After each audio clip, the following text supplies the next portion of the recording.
My name's Giles Conisbee and I'm a writer with the Trav 50. Back in September, the Travers put a call out to discover 50 new writers, which was a way of them celebrating their 50th anniversary. It's what the Trav do. They develop and commission new pieces of writing for the theatre. So I answered that call, which was to write a 500-word play. And in January I got the news that I was one of the people who was selected.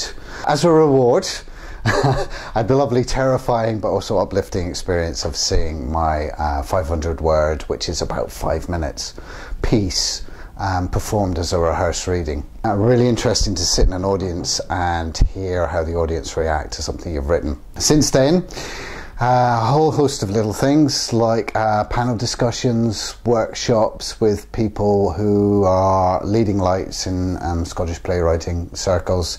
Zinnie Harris, Douglas Maxwell, did a really interesting workshop with Tim Price recently, who's amongst other things written for Casualty, EastEnders. He's written a few plays, well, more than a few plays, and he solely focused on, for example, story structure. So I had a whole day on story structure, which was fascinating.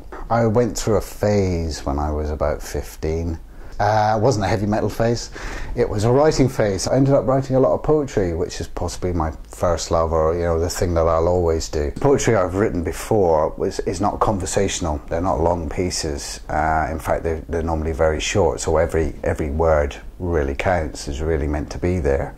So that art of, if you like, editing down and finding that right word and getting the meaning exactly right for something like a 500-word play, I think probably played to my strengths. I have to say the workshops that the Trav have done have also immediately, I've applied that knowledge. So in terms of Tim Price and his workshop on story structure, I'm now very aware of what the midpoint is, because I didn't know what that was before. That's quite exciting for me to be in that point of, here's what used to work and here's a different way of working. It's quite exciting to be honing that process. What's coming up on the 13th of April is a presentation of 8 pieces of work. The 50 writers who are successful and part of the programme were asked to submit a 10-minute piece, which I duly did, and so my piece has been selected, and it's called Cabbages and Carrots.